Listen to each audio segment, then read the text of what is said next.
welcome to Pure Evil MMA, episode number 120.5, or episode number 121, I guess we can call it here. I got a great episode set up for you guys today, but really quick before we get into anything, let me just preview what you guys are in for today. So, obviously it's Tuesday, so big announcement. Dana White's Tuesday Night Contender Series going down tonight, and it's a very big week for the Contender Series fans out there because there's a lot of anticipation behind Antonina Shevchenko. Valentina Shevchenko's older sister. A lot of people think it's her little sister, and they're wrong. It's actually her older sister, and I've watched her develop over the last couple of years, and I've been always wondering in the back of my head somewhere if she was going to, try her luck in MMA. And tonight she has a big chance, so I'm going to be talking about that, what you guys can expect, how her last fight went, and a little bit about Valentina, because Valentina's shared some funny information with me about how she feels when she's in her sister's corner. Also on today's show we have Brandon Moreau from CES. He's just coming off a win, moving to 2-0, and he's going to be calling in at 120. So right now, if you guys are listening to the podcast and you didn't catch the live stream, that's all right. You can always jump over to the YouTube page and subscribe there. Make sure you press that notification button because YouTube is not going to tell you when I upload new videos. And I have uploaded a lot of new content lately. I'm trying to aim to do more live streaming for you guys. I see a lot of comments on Twitter, Instagram, and on some of the YouTube content that I drop here, saying you guys want more live content. So I'm going to be trying to do this every Tuesday, where I'm going to round up all the latest MMA news. But there's also a lot of other projects that I'm working on as well within Pure Evil MMA. So I just released my first highlight clip of Crystal Bear Lawson, who has an upcoming fight for a lion fight going down in the Grand Prix in Paris, which is really exciting for her. So check that out. I used really one of my favorite songs by Kevin Gates, if you guys are into that, South hardcore rap kind of style where you can just crank it and just feel like you own the city driving through it. So I thought it did a lot of justice to get people excited about Crystal Lawson's upcoming fight. She has a great chance here to be a big face inside the lion fight community. Of course, you got Jarina Bars there. Antonina Shevchenko is also the champion over there. So, I want to start today's show off not with Dana White's Tuesday Night Contender Series, because that's just a gimme. And if you guys want to see a complete rundown on that, me and Nolan King actually did a great preview show, previewing the entire season, what you guys can expect, some of the new changes that have happened between Season 1 and now going into Season 2 here, some of the bigger stars. And this week, we're going to see a big star. But let's rewind a little bit for the beginning of the week. There was some news about Rashad Evans, unfortunately, retiring. And there's a lot of people out there that expected this to happen sooner or later. So I wanted to start today's show off doing him a little justice and talk about, some of my favorite moments of seeing Rashad Evans in there and, why he's been such a huge staple in the UFC. And he's been in the game for, 12, 13 years now. So I think we owe him a thanks and a second to just reflect on his career. I think I remember the first time I ever noticed Rashad was on Season 2 of The Ultimate Fighter. I talk about this all the time. Season 1 was such a huge hit here in the United States. Everyone was talking about it. My math teacher was talking about it in the morning. I mean, reality shows in the early 2000s were huge. If you guys are younger and, reality shows are a little different now than what they used to be when we were kids. I mean, I remember sitting down watching Survivor. Like, that was a huge thing in the early 2000s, and Ultimate Fighter gave us a taste of something that we haven't seen before in a sport that was something that we haven't seen before either, and how these guys were reacting. We're also learning about it. Like, 16 fighters are entering a house, and they didn't even know they were going to be fighting. I mean, the entire season just built up perfectly where there was some drama, and we saw this with later reality shows like the Jersey Shore, where the first season of the Jersey Shore wasn't a big hit until some drama unfolded where Snooki got hit in the bar and the boys stood up for her. Not until that moment people were talking about were their highlights, and Season 1 was full of drama, if you guys remember that. And with Ultimate Fighter coming to a close, to think about some of the fighters that it's bred, Rashad Evans, Season 2, I mean, remember his finale fight, man. He wasn't doing that good at the beginning of the fight. He got rocked, but then he was able to come back. And it seemed like that's been a long-running story for Rashad Evans. The first round, it's usually hard for him to get, into his groove. And we did see that, like, midway into his career, especially season 10 of Ultimate Fighter, where he just had that swagger about him, that confidence. And slowly through time, as you know, he got through some of these landmark fights where it's like he's defeating guys that he didn't expect to beat at all. And he's even said when he won the belt, he was like, I don't feel any different. So let's reflect on some of those fights that he's had. And like I said, Tough 2 versus Zune, he was the big underdog. And like I said, he got rocked a couple of times in that fight, and the reality came to him when he got his hand raised at the end. When he started going into the UFC, I mean, he's beat people like Chael Sonnen at UFC 167, where he just laid out ground and pound. He ground and pound Tito Ortiz at one point in his career. UFC 145 with John Bones. Jones, you know, they were both training at the same camp. Jones was the younger breed at the time, and Rashad Evans felt real betrayed by his team. You know, it really made him feel some type of way, and this was kind of an awkward turning point for Rashad Evans, the way that I saw it. It seems like Rashad was never the same. I think that this fight helped him grow as a fighter mentally and kind of get a better grip on what this game's really all about, but I think it also hurt him very deeply, and I don't think he ever really came back from that and feeling like he could really trust anyone. And that's something that he has to say, but he's talked about it plenty. He's opened up about, you know, how he felt during that time. It was a very big deal, and obviously he didn't win that fight. He was winning the first round, second round, but then John Bones Jones just kicked it up a notch and was able to just, you know, lay it on Rashad and give him a beat. I mean, it wasn't that bad of a fight, but Rashad Evans did not get his hand raised that night. It actually went to John Bones Jones, who went on to be an amazing fighter. So if you're Rashad Evans, I mean, take that with a grain of salt. John Jones is an amazing athlete and an amazing fighter. He's proved it time and time again. And you also have to keep in mind, maybe he wasn't doing the right thing at the time. So maybe he had that advantage, if you want to call it an advantage. Also, let's look back at his career going up against Chuck Liddell when he landed that overhand right. I'll never forget my friends talking about that. It was a moment that was you were almost struck in disbelief.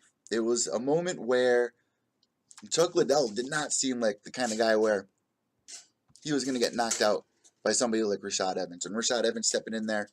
Let me see what the live chat's got going on in here.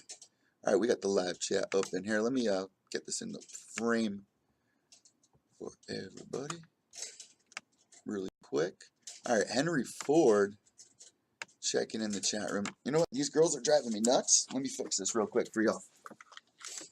Girls, girls, girls. Girls, girls, girls. Down, down, down, down, down. Girls, girls, girls. Down, down, down, down, down, down. Girls, girls, girls. All right, so now the girls are gone.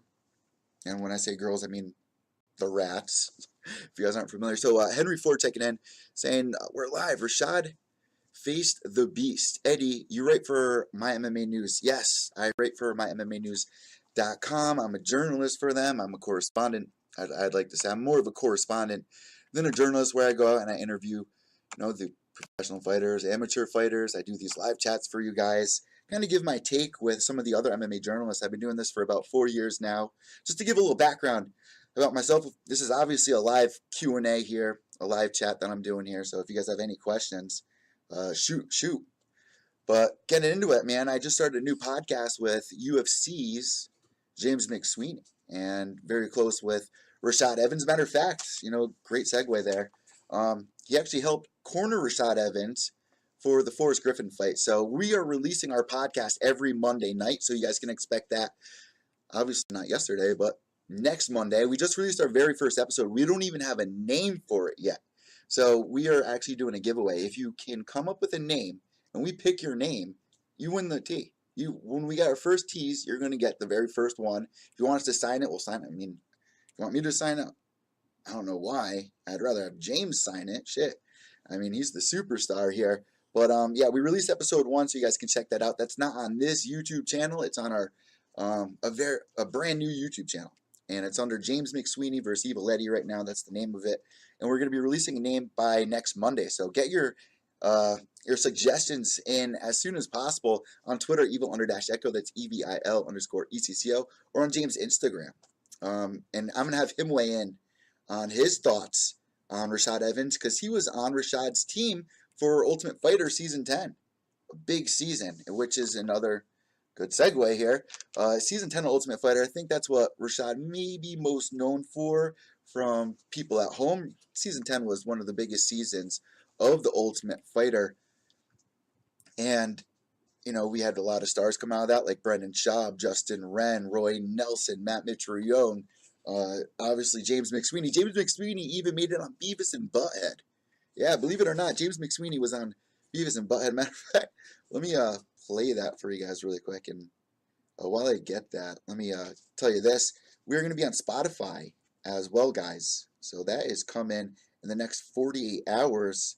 I just got my email this morning, so I'm very excited about that. All right, let me go back. Why am I in collections? What is this? What is this bullshit? All right, let me get the videos. Boom, boom, boom, boom. Yeah, James McSweeney, I'm about to pull up the clip. He was on, I was dying laughing at this clip, because back in the day, it used to be in the Dave and Buster's ring. And you can hear Butthead going, "Eat, play, drink." Check this out. This is hilarious.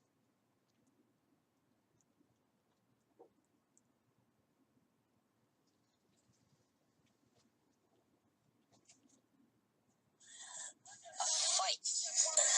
For me. Are they actually at Dave and Buster's? No. I think, like, if you knock someone out on top of that Dave and Buster's logo, you get, like, free cheese sticks or something. I can never tell what they're yelling. Yeah, I don't even know how these guys are supposed to hear any of this. Just sounds like...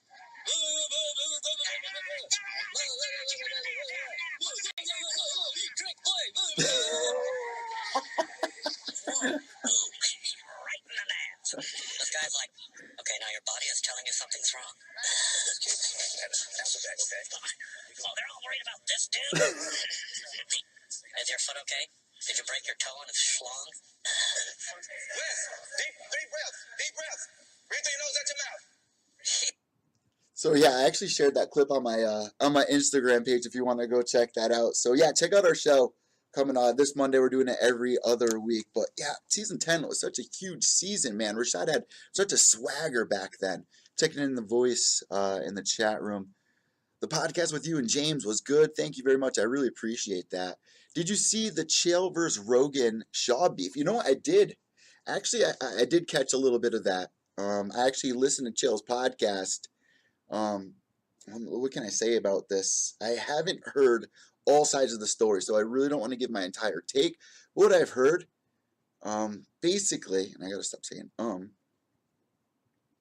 Sonnen is a little ticked off about some of the comments that Rogan and Shaw have made about Kobe Covington, and it kind of reflects on Chael's career. I even remember when they were making comments on Chael's, stage or cage interview in his last fight after the Vanderlei fight. I mean, they were kind of ragging on him, and they're really close. And you've heard Rogan say plenty of times in the past, he's always been, whatever beef that you guys think is going on here with Eddie and us getting weird about conspiracy theories or young Jamie yelling at Eddie, it's never really real.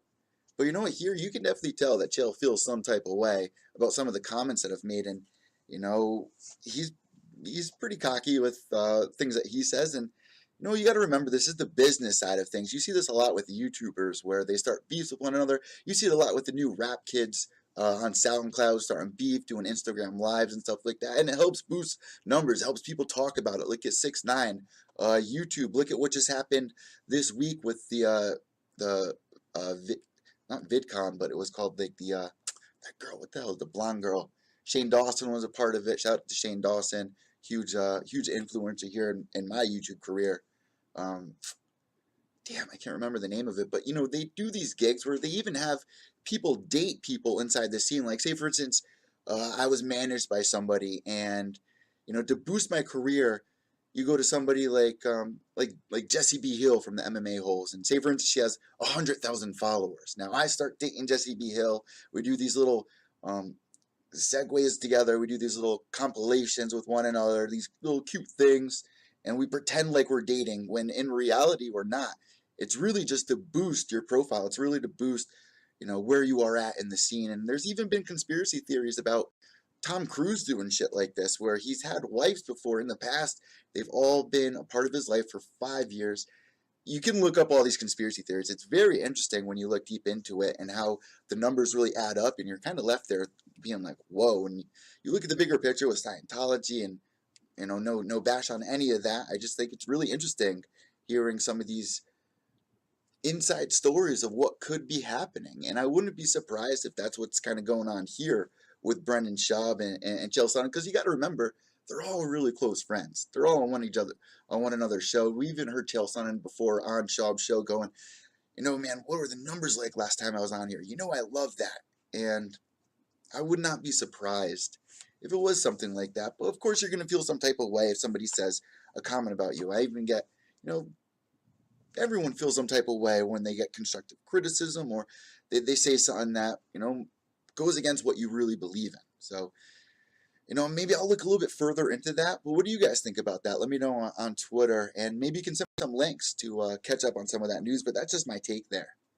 But let's get back into Rashad Evans before we move forward here with today's show, because we got somebody calling in just a minute here. Rashad Evans, though, 2008, UFC 92 versus Forrest Griffin, another amazing moment for him. Let me know what your favorite moment of Rashad Evans was on Instagram at Pure Evil MMA, and also on Twitter at Evil_Echo. And we just want to wish Rashad a good career from here on out. I mean, with ESPN coming into play, I'm a little worried with what some of these guys are doing. I said it about Michael Bisping. I was worried. Hey, Brendan, hold on 1 second, Brendan. I was a little worried what Michael Bisping was going to be doing after this ESPN deal came into play, because you have FS1. Are they going to bring on Karen Bryant? Are they going to be bringing on Rashad Evans? So we don't know about that, but I do hope Rashad Evans has a great career. Brandon, thanks for calling in to Pure Evil MMA, man. I know that you're coming fresh off this win for CES, guys. We have Brendan Marotte joining us. Before we get into your fight, we're just talking about Rashad Evans. Do you have any, what's your favorite Rashad Evans memory? Man, just the overall take on it, it kind of sucks that he's retiring, because the guy was a legend in himself. But I think it was either 4 or 5 losses in a row, and he says he can't hide it no more. So it just kind of sucks to see a guy go down like that, but we all have our time, right? Yeah, man. I mean, he's had such an amazing career throughout, the 13 years that he's been a part of the sport, between Ultimate Fighter Season 2. We're even seeing that come to a close, and it's kind of sad. It's like we're really seeing an end of an era right now. But, you never know what happens, because MMA retirement you can really take with a grain of salt, right? Yeah, I mean, a ton of guys retire, and next thing you know, a year, 2 years, even 3 years down the road, they're like, hey, I'm back. Yeah, we just saw this with Brad Pickett. Yeah. Oh, he's coming back? Yeah, Brad Pickett's going to be coming back for ACB, guys. That was just announced last week. We announced it on the James McSweeney podcast. But, Brandon, let's get into your fight, man. I mean, you came in here 1-0 with one knockout to your name, and you went in there, you got it done against Arslan Aktachev, man. And that dude's a tough son of a bee, man, coming out of Henzo's gym. It's like a Russian kid. I mean, he was making his pro debut. He's from my area, too. He trains 10 minutes away from me. What did you think going into that fight? What were you expecting to happen? Going into the fight, I knew he was a tough guy. I'd seen a lot of footage of his fights before. He's got a mean overhand right, and if he gets a hold of your neck, he's going to submit you. I've seen him put guys up standing on the feet and put guys submitting him right when he even hit the ground. So we didn't really want to go to the ground with it. I was a little, really wanted to keep it on the feet, so our game plan was just really go in there and just kind of touch up and tag with them. Don't do nothing crazy, nothing risky, because you can see from a lot of other fights too, he throw body kicks and he'll grab them on guys and he'll just put you right down. So, we're really respecting the submission game we had, and we just followed our game plan. Went in there, coaches had me do what I do, and we just kept it standing, knew that we would get the finish eventually. So it came to you in the first round, 4 minutes and 47 seconds. You're fighting at featherweight, man. I mean, it was a really exciting fight. Walk us through that first round. Walk us through up to that knockout. What was going through your mind? How did that fight play out? Because it seemed like a really tough fight. I mean, you was putting up one hell of one hell of a fight before that finish came, if I remember correctly. Yeah, no, he definitely was. That kid is a gamer all day. And, it's hard to take him out. Really just going into that fight, from the beginning of that bell, I just had in my mind to just follow the game plan, stay calm, don't throw anything crazy, and just honestly try to just pick him apart in the feet and really respect his takedowns, because if he gets me down, I'm in his world now. So that was really just the plan. And I unleashed a couple of flurries on him, and he's just a tough kid. I thought I was going to have, I think at least 2 or 3 just unloads on him, and he just took them all. I was really shocked. He's a really, really tough kid. The only thing the fight was really good. He is a good guy. He had some nice leg kicks. He clipped me with a nice overhand right. So, I got to respect that. Kind of just kept my hands up a little more, played the range, but he definitely is a really, really tough kid. I was shocked that the first or second exchange did not get him down.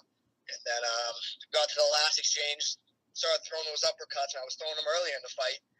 They were working, but not too much. Switched up to his body, and once I hit his body, I could tell he was finished. He started to drop down, 2 knees to the head, and he was done. So what did that feel like once that moment came? Finishing him, it was great.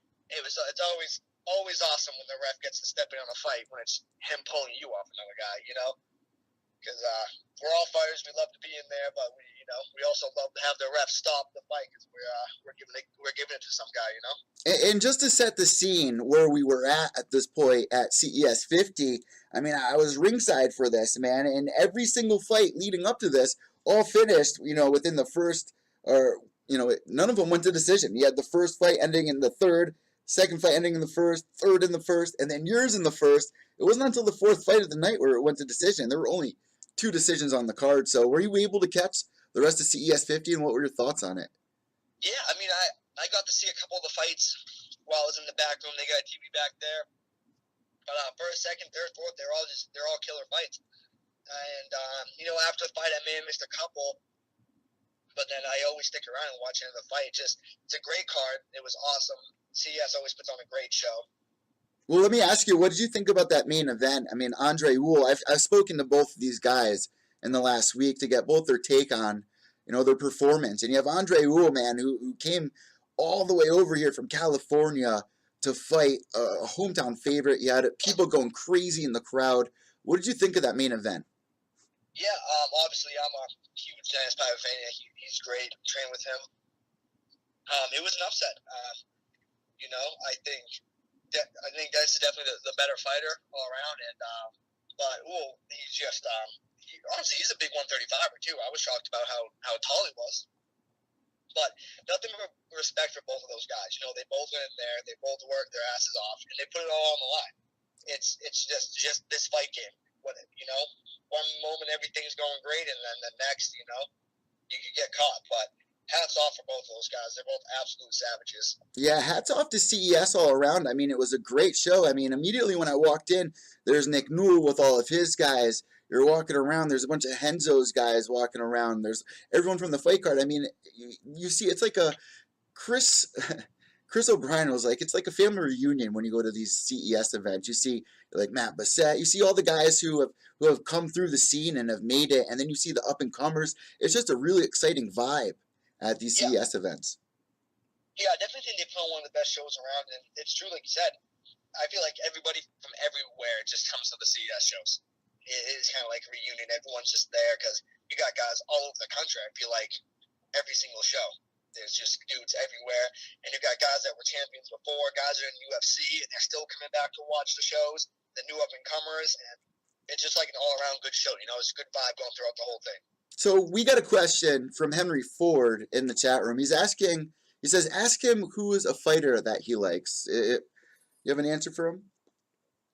A fighter as in what? Like local scene, UFC? I think he's talking about UFC most likely.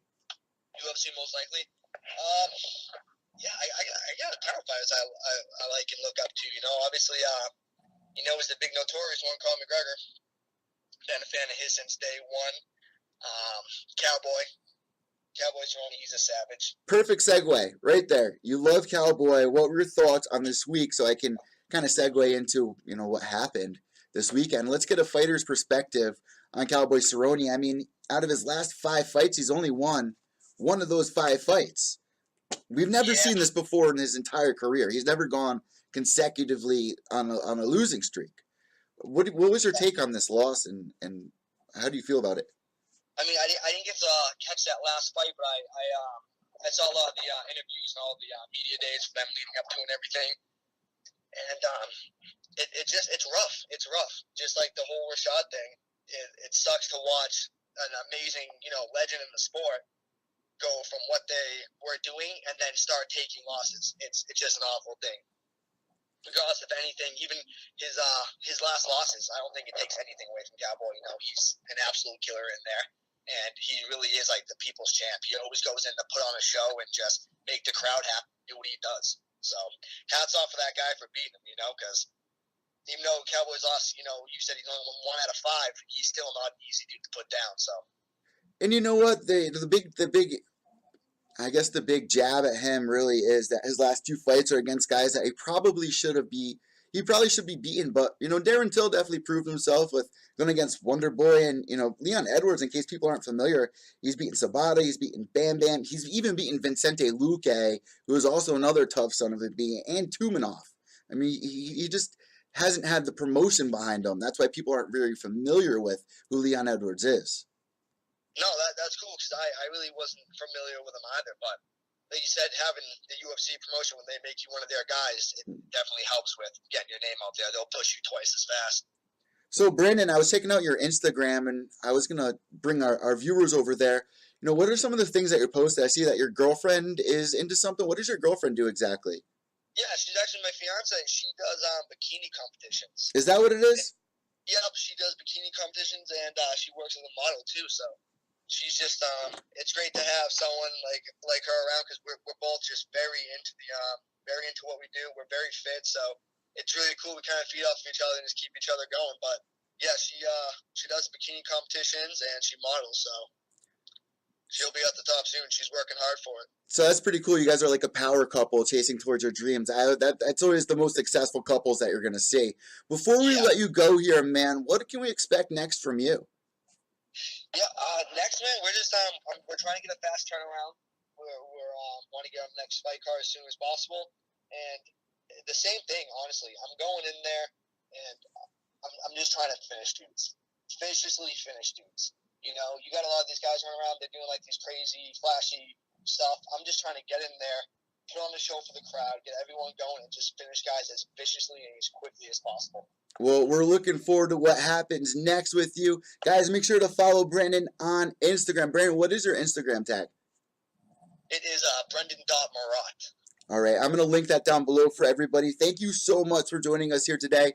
Now, if you have any sponsors, anything at all that you'd like to get out on the table, the floor is all yours. Yeah, hey, man, I just want to obviously say is shout out to my team, Star BJ Day, New Hampshire, Team PMA, my coaches, and our Lord and Savior, man. Give it up.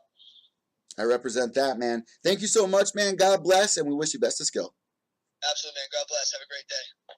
So there you guys go. Brandon Marat going 2-0 over at CES over here on the New England side of the country. So let's move forward here, guys. There's been a lot of rumors going around lately.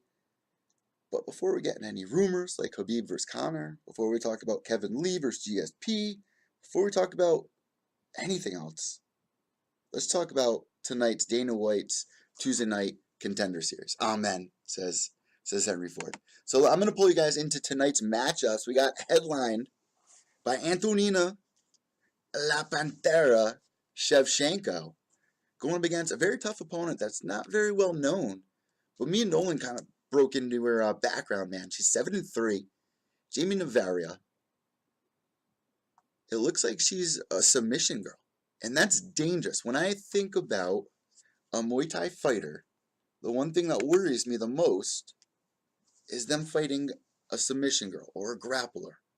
We saw this happen with Jarina Bars when Jarina Bars trying to make her big crossover. And I don't think Antonina really had a say in this. And this kind of shows me, and you guys might have a different opinion on it and let me know, this kind of shows me that the UFC is not trying to make anyone an easy matchup. Everyone has a tough opponent in front of them. Everyone is deserving of UFC contract. Another thing that worries me, though, here, I know I'm kind of starting this off on a negative note, But I was at Antonina's last fight, and I love Antonina. I love Valentina. But here's the thing, and I said this in my last stream, and I said this in the Nolan interview.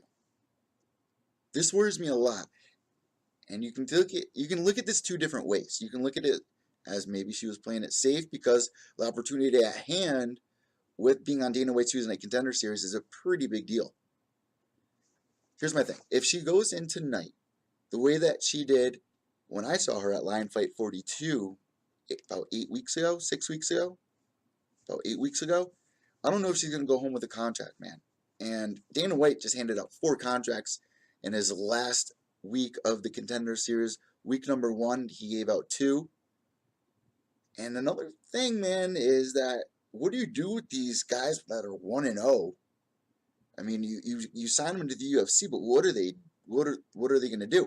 I'd never ever want to see another 0-1 fighter on a pay-per-view card. I know that he's somewhat of a draw, but this is not the path I want the UFC to follow.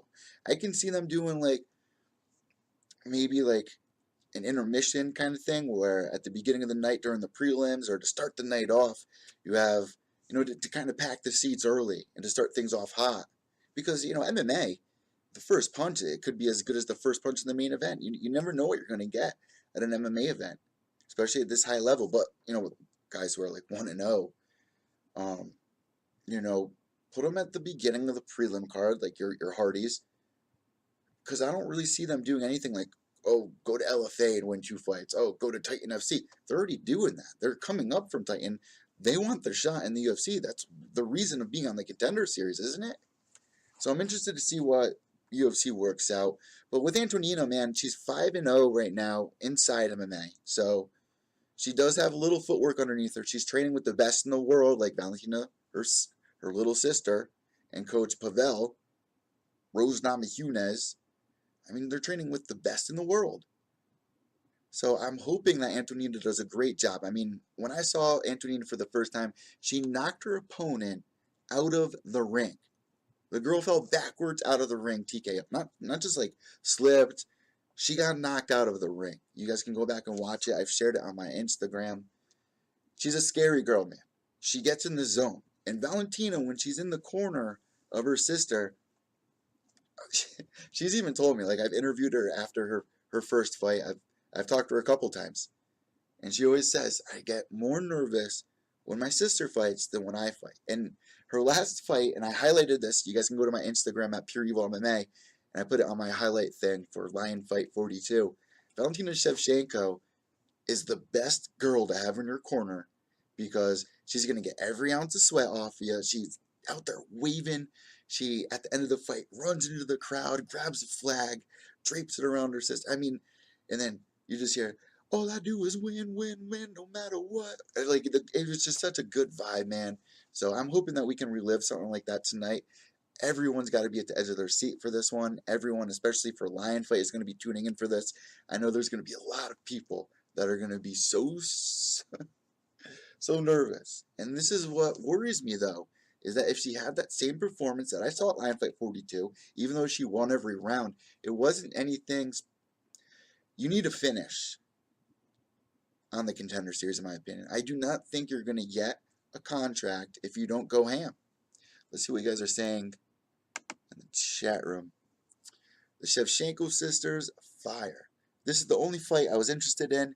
Did you watch it? And it's going to be going down tonight, the Shevchenko fight.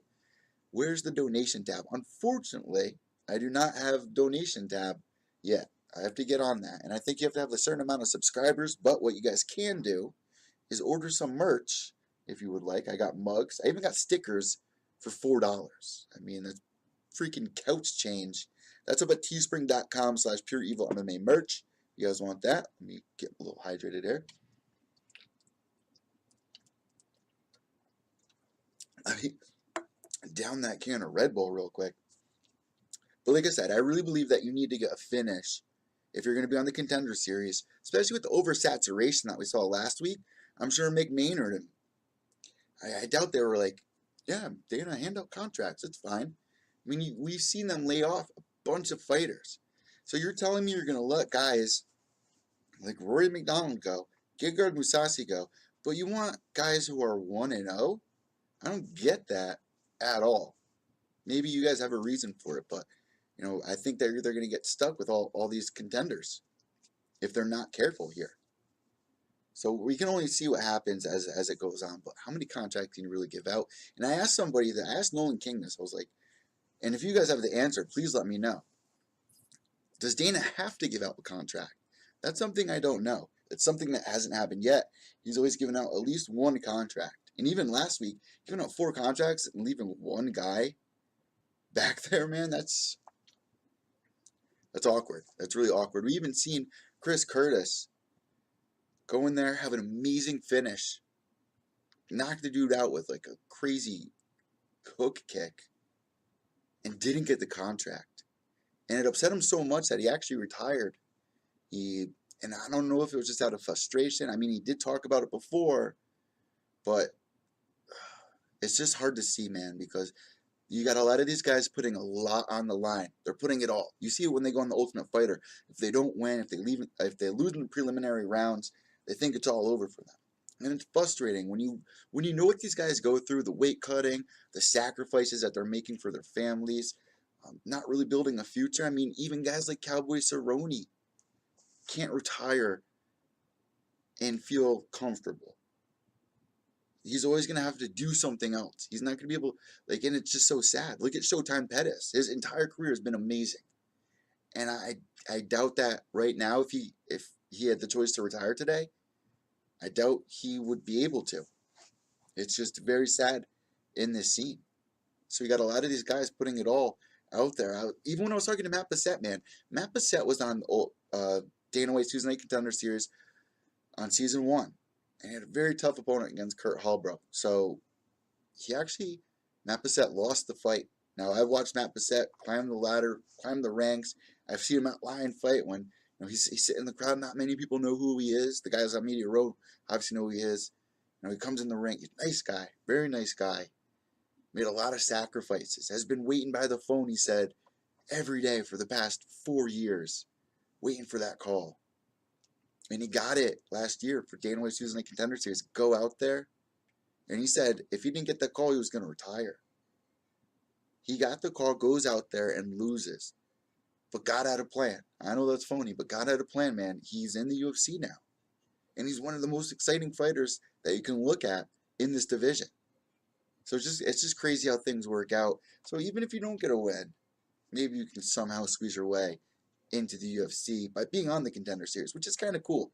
It's a great opportunity for a lot of these guys. And if there's fans out there that want to see the fighters, most likely the UFC is going to give them that chance because the UFC wants to make money. It's a money machine. So if you guys got someone like Nick Newell, he goes in there and does some magic, I'm sure the UFC will sign him because he's bringing in people. It boggles my mind why people wouldn't want to see somebody like that. It's so inspiring. And when I spoke with Nick Newell last year, me and Ted Check had him on. He had a movie in the making done by the guys who did 12 Cloverfield Lane. They're making a documentary on him. And if you remember the way that Nick Newell's career ended, he lost the fight against Justin Gaethje, and it was very upsetting for him, and he stepped away from the cage. He started opening up his own gym and started, raising some of the locals here. I mean, his gym's 10 minutes down the road from me. Such an inspiring story, but I didn't want it to end there. It's almost like Ronda's story. It feels like it shouldn't end with 2 TKOs.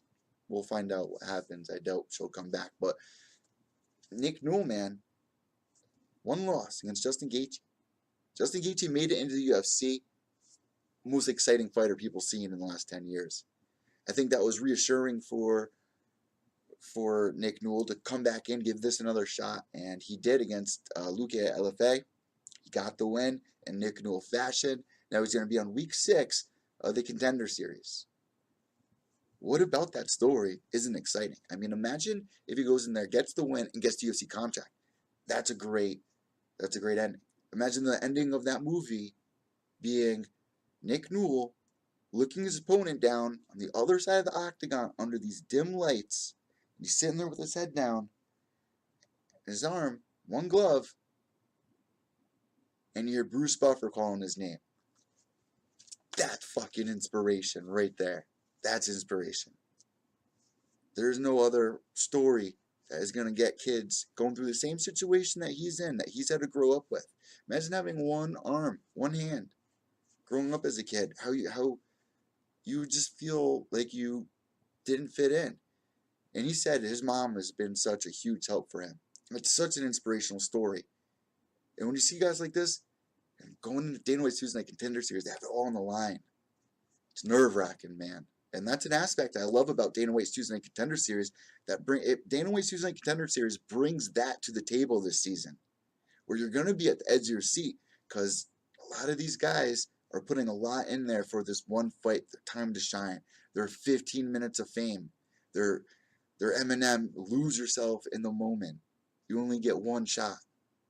Shit's real. You know, I was just talking with Diego yesterday. He's like, you know, if there's one thing I could go back and change, it would be not taking fights on short notice, trying to be the hero. You know, you listen to all these people that are bashing you, doubting you, and you want to show them. But if you don't feel 100%, you don't feel confident about going in there, there's something wrong, like what was going on with Cowboy. You need to pull out. You need to trust that gut instinct. This is your moment to shine, especially in your pro career.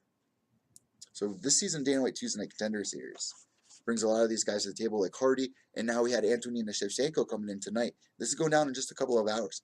These girls are there right now, getting ready, waiting to go, backstage, warming up. I can only imagine what the vibe is like. I'm sure Valentina is very nervous. This is going to be the main event. Let's look at some of the other cards, some of the other fighters here. I believe that's Julian Erosa down there going up against Emmers in the second fight of the night. You also got Rebello going in there against Pearson. And you know what? I believe Pearson's taking this fight on short notice. Behind me here, we got Greg Rebello's photo. What do you guys got saying in the chat room? Let me see. Henry Ford checking in. Contender Series is so-so. And if you feel that way, that's fine, man, because last season I was feeling the same way. And I tuned in the first couple of weeks. You learn a little bit more about some of these fighters that are coming on. And this season's bringing some of those bigger names that have some build behind them. Contender Series is good for Nick Newell to see if he can prove it. 100% agree with that. I'm pulling for Nick. I am too, man. Back now, boy, that was a heavy shit. It made me bleed a little. Thanks, Henry. Eddie, where's Ted been on Wednesdays? I don't know what's been going on with Ted. He's you know, he has 2 kids that do lacrosse during the summer. He's usually really busy. Wednesday night's a very busy night on YouTube as well. So I believe he was saying that he wanted to change things. So we'll figure out what's going on with Ted soon enough. We'll do the show ASAP. But guys, the Contender Series is going down tonight. I'll be live tweeting for that. Let me know who you guys are pulling for on Twitter at evil_echo and on Instagram at Pure Evil MMA. We have a lot more fighters to come this season. Eddie, that's a troll account. I can't even tell the difference, bro. Honestly, I really can't. They're both Henry Ford to me. Back now, boy. Okay, I can see the darker image on the other end. You guys are shocked. This is what you guys do. This is your life. I love it. It's hilarious. All right, but let's get back into the show, guys. Khabib Nurmagomedov going up against Conor McGregor. That has been some of the other news that has been circling as of late right now. Here's the thing, Conor McGregor, we're a year removed almost from Maymac. It's almost been a year. I mean, this summer's flown by so quick. It doesn't feel like it's been a year since we saw that fight. It seems about 6-7 months ago maybe, but not 12. I don't know. Are you guys on that same level as I am there? Because if we're looking even further back, UFC 205 over here. Move the camera for y'all. UFC 205 there, you guys can see almost 2 years ago. Almost 2 years ago. Conor needs to get back in the octagon. You got so many people out there giving him a hard time about it. And I wasn't. Now's the time you gotta come back, man. You know, I gave him the credit because he did go in there. We all watched the Mayweather-McGregor fight. Don't lie. We all wanted to know the outcome. Even if you didn't have $100 to dish out, you wanted to know the outcome. My banker wanted to know the outcome. My ice cream man, you guys heard this before. That was huge for our sport. Conor needs to come back. It's been a slow 2018. Do you guys agree? There hasn't been a big blockbuster name event. Name the biggest event this year. 3 seconds, go. 1, 2, 3. What, UFC 223 maybe? What was the biggest card so far this year? Justin Gaethje? Nothing really pops. You know, when you think of 2017, there was a lot of great fights, but a lot of people are going to remember Mayweather-McGregor. That's what a lot of people are going to come up with. UFC 217, Henry Ford ranking in. That was a great one. You also had, what other good cards did we have so far this year? There was a bunch of them, huh? I'm drawing a bunch of blanks right now. Jesus. Wow. Oh, and if you guys didn't know, Greg Hardy also got injured. Yeah, let's rewind really quick. Greg Hardy gets the contract 1-0, and then ends up going to play arena football, and now he's injured. But the UFC did not see that come. That's got to piss the UFC brass off in a major way. But Khabib versus Conor, that fight has to happen soon. Who else can Conor fight right now?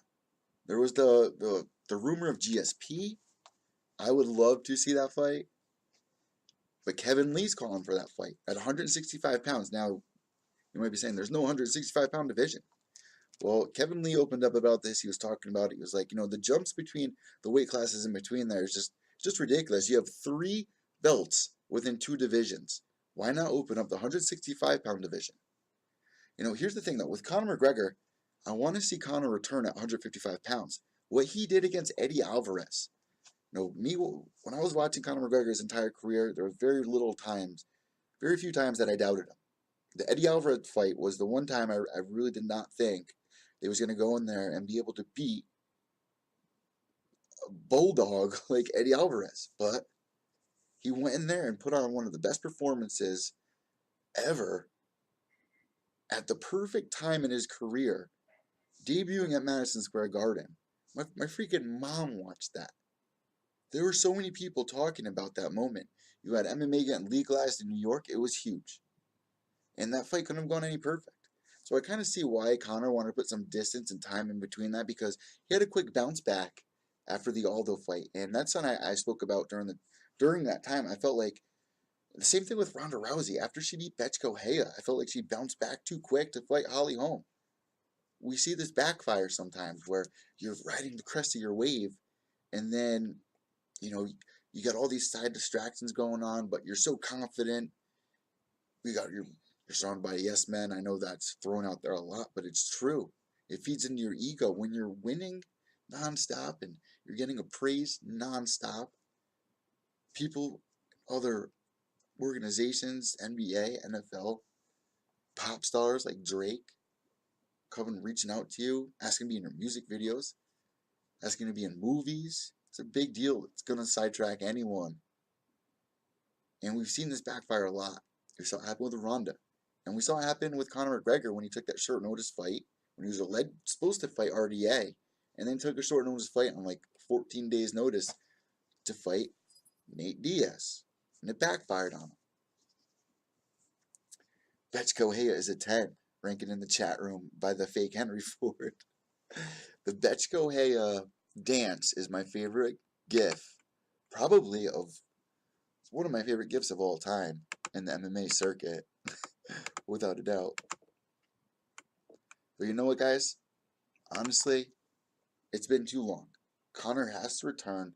The Khabib fight sounds like the perfect fight, because there's a little doubt in myself that says this is a very even fight. This is a close matchup.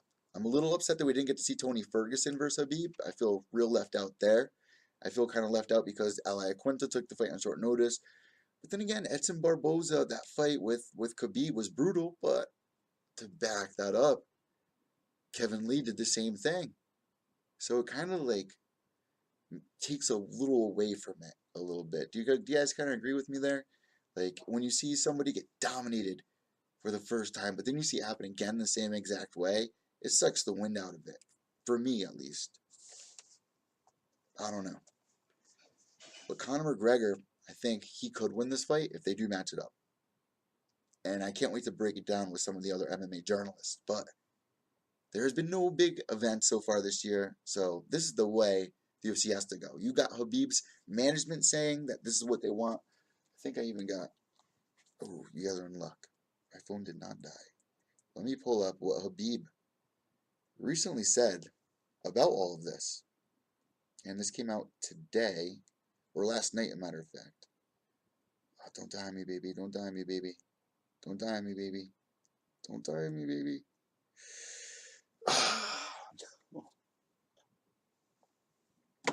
She died. But Khabib came out and says, Conor needs to make this fight happen. They're trying to get it, through negotiation. There hasn't been an agreement yet, but it seems like Khabib's on board. It seems like Conor's on board. Let's not forget, Conor wanted Khabib in Russia. Now, I don't think that fight's going to happen in Russia. I think there's a lot of other places they can do it.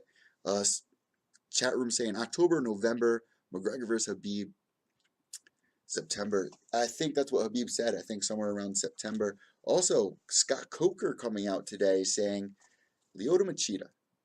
Listen, I had Elias Theodorou on last week. I had a great headline from Elias. He started calling out Lyoto the Dragon. So I was like, oh, the Dragon versus the Spartan. This is perfect. This is the perfect ladder for Elias to climb up and get a big name fight. 48 hours later, boom, big bombshell, headline drops. Lyoto Machida leaves UFC and signs with Bellator. This came out of nowhere. Nowhere. No one saw this coming at all. Well, Scott Coker today says that they're aiming for this fall for Lyoto Machida to have his debut with Bellator. My quick thought on that, leaving with a bang, huh? I think that Vitor Belfort fight that he had leaving was perfect. The way that he ended that, because now he's on a 2-fight win streak. Who would have thunk? Who would have thunk Lyoto would come back and win 2 fights in a row? Like, I'm very happy for him. And I think leaving Bellator is kind of maybe relieving on the stressor level, but the reality is it's no easier over at Bellator. And I spoke about this yesterday. You heard Big John McCarthy talk about this as well. Really quick.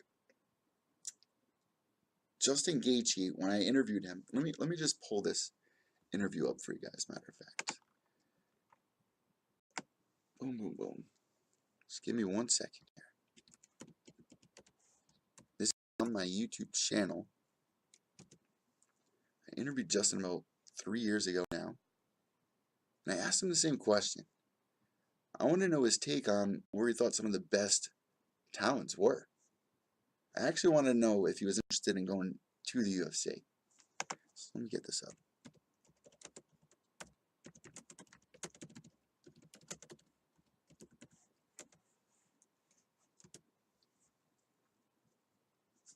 One second. My computer a little slow, but we're getting there. I thought it was really interesting what he had to say about this, because now you're seeing a lot of people here it is.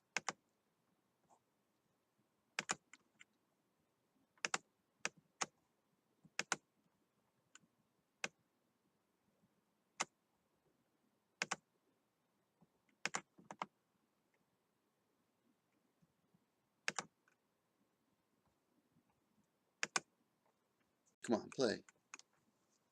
Play, bitch.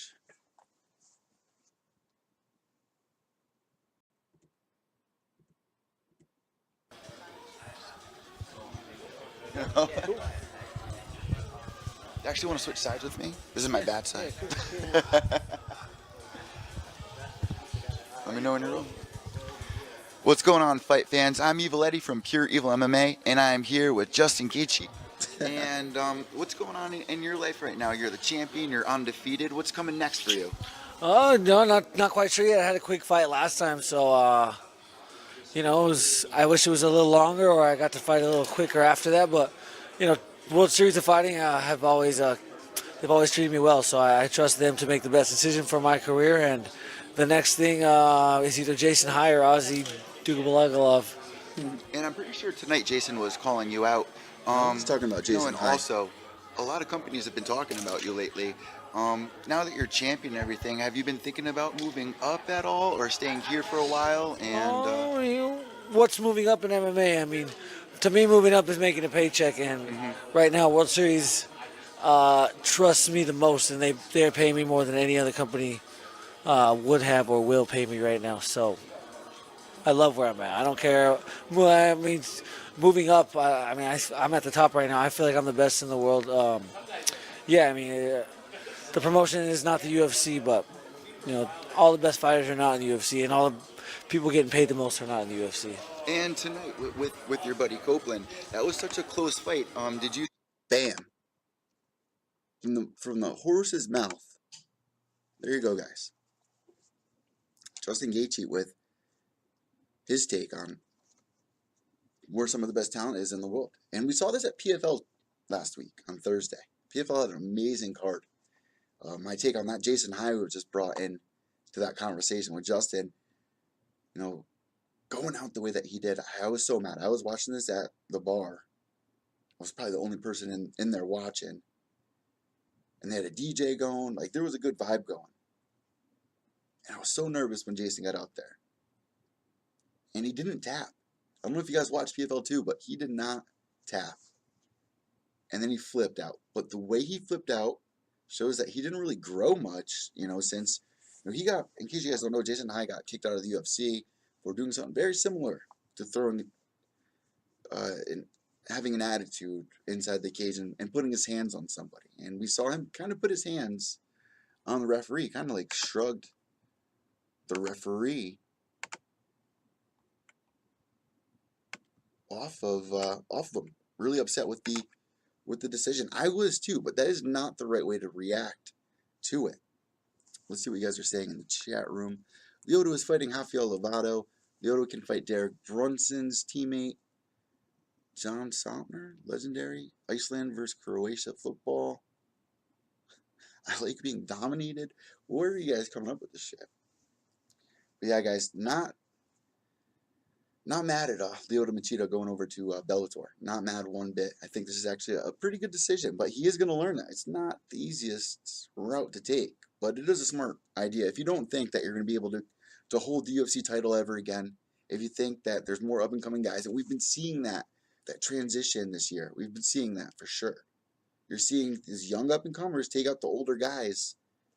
We just saw it with Rashad Evans going up against Anthony Lionheart-Smith. I mean, Rashad Evans, a former champion, looked like he did not belong inside the octagon at all. It's hard to watch sometimes, but it's the way the sport works. And honestly, Lyoto, man, he's on a 2-fight streak. Take it while it's hot. Like you just heard Justin say, what's moving up in MMA? Moving up is a paycheck. That's a great point. It's a really good point that he made. Lyoto versus Chael. Lyoto can fight anyone, anytime. Bellator will put the time and investment into him to make him the star that, UFC used to put into him. Bellator is going to give him that. At least that's what he's hoping for. That's what Gegard's been hoping for. That's what Rory's been hoping for. That's what Matt Mitrione hoping for. Roy Nelson. Benson Henderson, who you can see right behind me above the skeleton. Boom. He lost in his debut fight. I was there. Royce Gracie. We see these guys, they do get respect from Scott Coker. I do like what Scott Coker is doing over there. I think there is some improvements that they definitely need to work on. But that time is coming. I think PFL did a really good job kind of playing with some, not just the rules, the no elbow thing, but they also were able to stream the entire event on Facebook Live for everybody that didn't have MSNBC. Genius. You know how many more people saw it just because they put it on Facebook? I'm sure it doubled. Because if you think about it, you see these pay-per-view numbers that come out, you got to remember, it's 2020 almost. There are so many legal streams out there. I'd actually be surprised if the numbers weren't 10 times the amount or 5 times the amount of what the pay-per-view buys are. Not even the people who buy the pay-per-views are guilty of doing this from time to time. There's way too many pay-per-view cards out there, and I think that hurts the UFC. But Bellator's issue is the airing. Being on Spike TV, it's an entertainment business. They want to stick with that. They're not going to really represent it as a sport, which is kind of why the UFC went to FS1 and eventually found its way to ESPN, where they're going to be taken care of as an actual sport. And it's going to help UFC grow. I spoke about this in yesterday's podcast. But Bellator has some growth to go. but they're building a roster. And once you build that roster, things will slowly fall into place. I definitely think that they're coming from behind. They're definitely a few spaces ahead than where they were 2 years ago, let alone 5 years ago. They used to have nobody besides, what, Rampage, Tito Ortiz, Hoist, Shamrock, you know what I mean, Kimbo, eventually. Bellator definitely built a great roster, and they're treating the fighters the way they want to be treated. And the fighters that are coming over from the UFC to Bellator are going to be able to help mold Bellator into the structure that they've always wanted, and the comfort that they had at UFC. They're going to bring it to Bellator. We've heard a lot of these guys talk about that. Exactly. You know, they want more structure behind the scenes and stuff like that. And if they speak up, they're going to get it. And if they can, fill the seats, which they have been, it's just going to help grow the sport. And I definitely think they do a great job putting on these live performances. I was recently at Bellator 194, I believe it was. Matt Mitrione versus Roy Nelson. They did such an amazing job bringing in, the drop-in cage, just the live event atmosphere that they bring. It's the adult version of, going to the WWE as a kid. It brought back that same emotion. And if you think about these young kids that are out there going with their families to see MMA in this day and age, I mean, you used to go see baseball and football or whatnot. Now they're going to see MMA.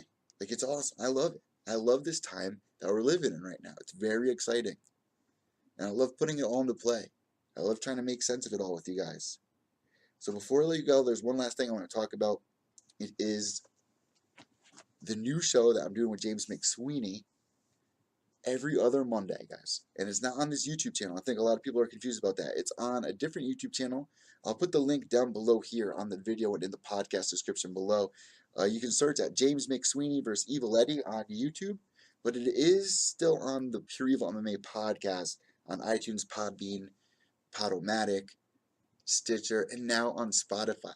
In the next 48 hours, or by the time you probably see this or listen to this podcast, it will be up on Spotify. And that's huge for me because Spotify is a great platform for Android users, as you Droid heads know, because you don't have iTunes and you don't want to download an app. I understand that you don't want to download an app to listen to one podcast or two podcasts. Why not listen to it on Spotify, where you can listen to all your favorite artists?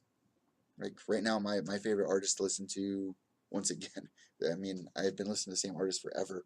Between the Buried in Me, The Used, Bury Your Dead, As I Lay Dying, Emure, With Honor, old school AFI, I've been listening to a lot of that. I just made a highlight video for the first time, as a matter of fact, guys, that you should check out. It's right down here below. I did it for Crystal Lawson, who has her upcoming fight. I did Kevin Gates, Really, Really. I've been, feeling that summer vibe, man. So I'm always tweeting out when I'm listening to on my Twitter page. So make sure you follow me on there at evil_echo. That's EVIL_ECCO, and also on Instagram at Pure Evil MMA. If you're not already subscribed to my channel, I don't know why not. I'm always releasing dope ass videos, trying to bring out as much content as I can. And now I'm going to be doing these live videos every Tuesday at 1 o'clock Eastern. And I want to thank Brendan Moreau for joining us here today as our first Tuesday. What should we name it? It's got to be something Tuesdays. They got Dana White's Tuesday Night Contender Series. We got to do Tenacious Tuesday or something like that, we'll call it. Or just round up all the weekly news. You guys have the open chat room here. Let's say Lyoto versus Labov. I wouldn't mind. That fight couldn't happen because Labov is tiny. But Henry Ford, that's fucking hilarious. Guys, thank you for tuning in live. I'm going to be doing this on Tuesdays. I don't think a lot of people knew about that. I'm trying to find a good time. 1 o'clock p.m. Eastern time is a great time. For me, it works out perfect on a Tuesday. Monday, there's too much going on Mondays with, Ariel's show. And I gave my take on Ariel's show with Chael and Luke Thomas becoming the new guy for the MMA Hour. I gave that take on yesterday's show. You guys can check that down below or on iTunes, Podbean, Stitcher, and released all my new content at mymmanews.com, obviously, where you guys can get other media guys like Damon Martin puts in content with us. James Lynch puts in content with us. Shout out to Mike Pendleton. There's a lot of great guys that My MMA News has recently brought on board, and I am so honored to be a part of this team. My goal here is to just be the best podcast that I can give you. This is my life. This is my goal. Throughout my life, everything I've always done, it's felt about 80% right, but never 100% right. And when I look back and see like how my future's unraveled between, in like my first interview when I was 7 years old with Stone Cold, or how I was part of, sports my entire life, like taking karate, just all these little things, radio, going to school for sociology and psychology in college, EMT school. I mean, all these things, the way they just, I never felt 100%, but the way that they all work out and I put it into one big picture, this is my destiny. This is what I was meant to do. And I'm glad whoever subscribed to the channel right now, thank you so much as you watch me evolve over the last couple of years here on this channel. Going back to my first video, Jesus, I won't even watch that, man. I mean, we used to have Angie Jabs on back in the day. My boy Matt, who walked out on me in our first episode. I think that's still up there. You know what? Big shout out to Matt, because without Matt, I probably wouldn't be as fired up as I was in the beginning, because after that argument that we had, he was first off, all right, let me throw it back. We got into an argument because I was, kind of ragging on Rampage, and Rampage blocked me, matter of fact. I don't know if it's because of that, but, I was giving some trash on Rampage. Not trash, but I was like, Rampage belongs at Bellator. I don't think he can compete in UFC and become, a champion again. And he freaked out. He left. He left the video, went home. I was just there, baffled, still recording. I think that video is still up if you go all the way back to like 2015. But, then, a couple weeks later, we went to a Bellator event, and he brought like 3 of his friends, and I brought my girlfriend at the time. And he was just being so weird. And I remember in my head, like, I just started this podcast. I'm trying to get interviews going. I'm going to broadcasting school. I was trying to get the ball rolling. And I kept being very positive. And I'm a very positive person. When I think of something, I'm going to do the best I can to achieve it. Believe, achieve. I really believe in The Secret. I just remember I was just, I'm going to be front row one day. I'm going to be down there with all those guys. I will be on Media Row. I'll be interviewing these guys. And I'll never, they pissed me off so much. Never forget him and his friends laughing about it. And I just saw, like, this is the guy I want to do the show with? No. If he does not see my vision here, if he doesn't think that this dream's small enough to achieve, it's not the craziest thing to think of or do. If you have such a closed mind to that, how am I supposed to work with you? And I just remember, leaving that night and just kind of putting it all into play, and it just fired me up, man. Fired me up, man. My whole life, everyone has their story, but I remember being a kid and an adult telling me, my dream was to be in the NFL. I was an amazing football player. I was on the high school football team. I was captain of the defense as a middle linebacker. It was amazing on baseball and the all-star teams. I remember telling an adult that it was my dream to be in the NFL, and I remember them laughing and telling me that I should figure something else out because it's very hard to achieve NFL. And it's true, it is very hard. But if you believe in something and you put all you can into it, and you really believe that you can get it, and you make the right steps, things fall into place. When you vision something, they fall into place. I'm so blessed to look back from 2014, 15. I'm going on 2019 now. All the fighters I've interviewed, and I was at CES 2 weeks ago. I'm sitting there getting set up to cover the event, and behind me I hear somebody coming up behind me. There's everyone talking, setting up. There's no one in there with tickets. It's just media and the fighters. And I'm setting the computer up, and I hear, well, if it isn't the man himself. And I'm thinking, I turn, I made eye contact with this guy, and he was talking to me. You know who this guy was? He was the main event of CS. It was Dennis Piva.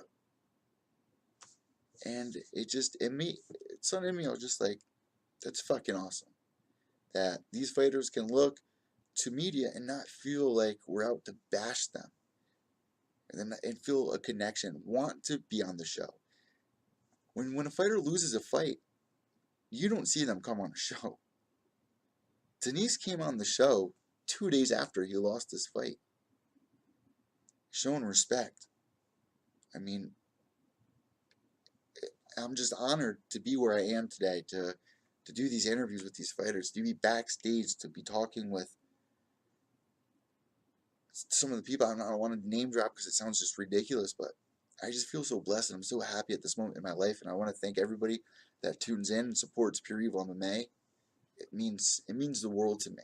And if you guys have heard my story before in the past, and some of the things I've been through, like losing my girlfriend, surviving opiate addiction, being years clean now, I mean, life is just so good. I'm just so happy. And I wake up every morning so inspired and excited about what the day's going to bring. I'm able to be creative.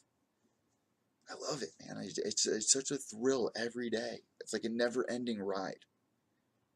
And I'm so happy for anybody that tunes in, is enjoying it, and giving me their input. Because together, in this scene, it is such a tight women's scene. You got to remember that MMA was developed in the MMA underground, on these MMA forums.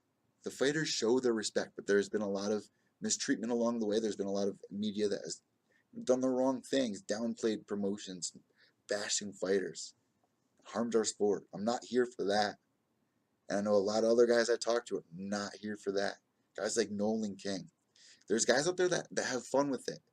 Like the MMA hosts. They have a blast. It's a place where, even the trolls can go and have a good time and not feel hated upon that much. They kind of feel like they can just be free. I even go on there and troll a little bit. Screw it.